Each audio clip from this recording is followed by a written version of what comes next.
Here's the first trial run of my vertical compressor cutting lathe. I got to wire it different. I've got covers to make and some other stuff. Tapered socket up here and down there both, so I can put anything with a Morse 3 taper in when I want. Gonna have double wheel crank and pulley system to hopefully slide this up and down. It'll be a worm gear crank that'll let me go smoothly up and down and stay in place when you stop on its own. Still got some steel coming to make what's going to hold the lathe tool holder that'll adjust in and out for different diameter compressors. And it's going to get some kind of system, hopefully to raise and lower it. I'm not sure exactly how I'm going to make it all work out, but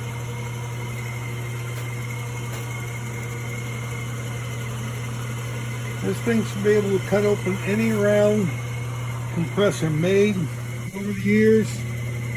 Cut it cleanly like a lathe. Be fun to try it first time.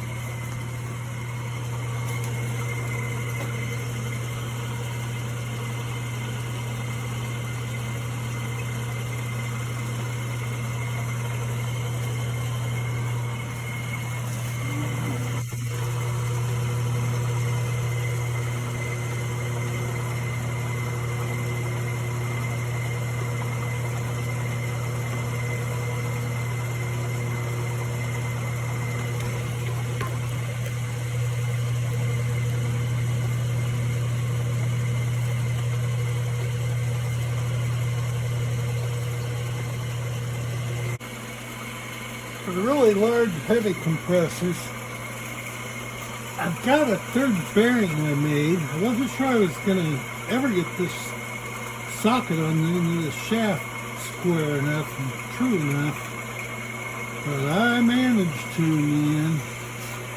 This piece would interfere with copper tube and stuff spinning on smaller compressors, so it bolts on. If I want it or think I need it on a really heavy compressor, I'll just bolt it on. Sure wish I had the rest of the metal and stuff for this thing to finish it. I'm making up an electrical panel for this vertical lathe. I already had a 240 volt to 24 volt transformer. I went ahead and put a overkill 30 amp 2-pole contactor on it. Gonna have it fused and the power coming in, and a low voltage terminal strip. Plan is to get a foot pedal or some sort of device similar and control it with it, so it's got like a dead man switch. This is 1-horse motor, by the way, only because I had 2 of them off of rooftop units that were free. The mounting plate down there came off the rooftop unit too.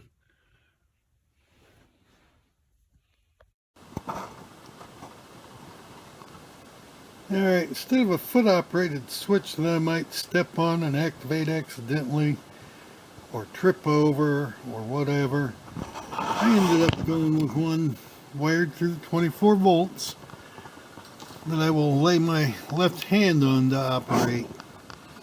That way, when the lathe is spinning, I will always know where that hand is at. If my hand's not there, it can't run.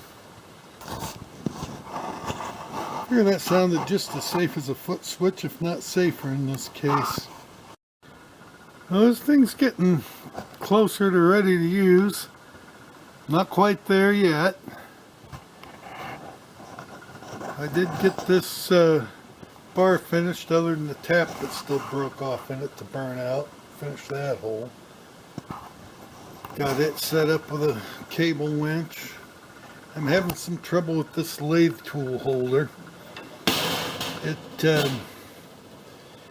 Its tapered bolt doesn't want to grab and keep it tight good, so I've got a 3¼ inch cross slide vise coming to try and mount on the end and see if I can use that for a lathe tool holder. I was making covers the last few nights. I've got the top covered here. I got to fasten them yet. This will keep me out of the belts and stuff. I repurposed an old furnace, a couple old furnace doors, excuse me dog, off a furnace from St. Louis, American Furnace Company, from the mid-60s. 2 of them still have their knobs. 2 of them still would just come off with sheet metal screws. This will keep my pant legs out of the belts, my grandkid that's coming out of the belts, pulleys, but yet I can get in there fairly quick and easy. Gotta finish filling the gaps with sheet metal for now, like I got there.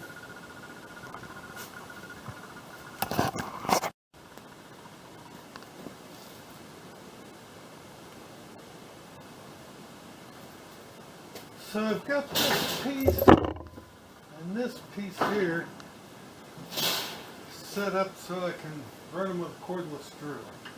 I want to add a loop to this like this one up here's got, probably, before it's over with. So I want to raise this.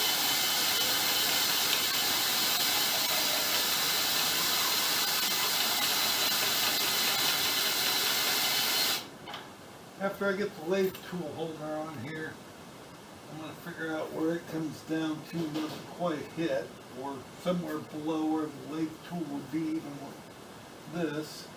And I'm going to put a couple stops. That'll let this come down against them. I can unbolt this from the back plate, move it back and forth while there's not a bunch of weight on it, reclamp it, and then raise it back up again.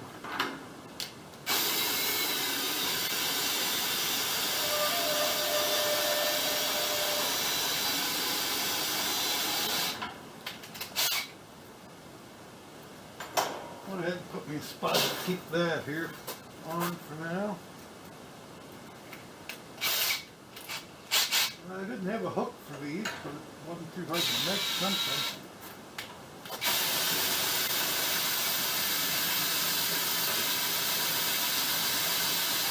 Definitely going to be a lot easier than working the whole thing by hand. I'll still have to make sure I'm true both directions and then clamp it at both ends.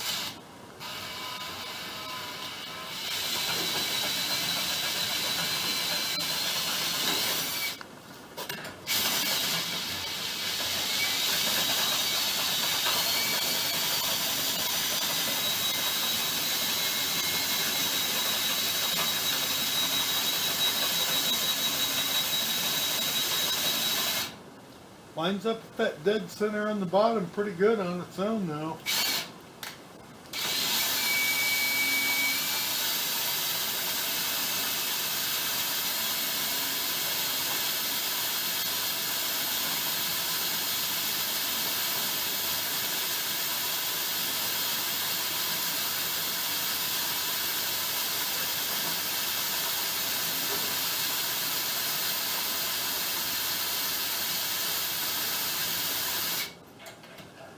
That one wasn't sliding up and down as well, so you can probably see I've got wheel bearing grease on these.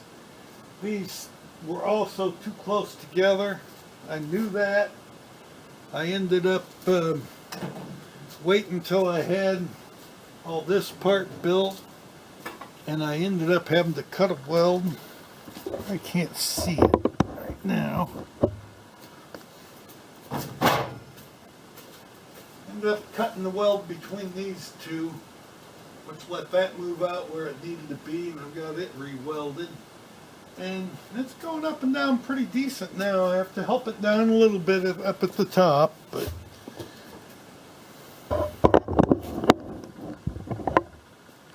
next I gotta make a round plate that's coming. It'll catch some oil, because there's always going to be some oil still trying to drain out of these. I'm going to weld it right to a dead center.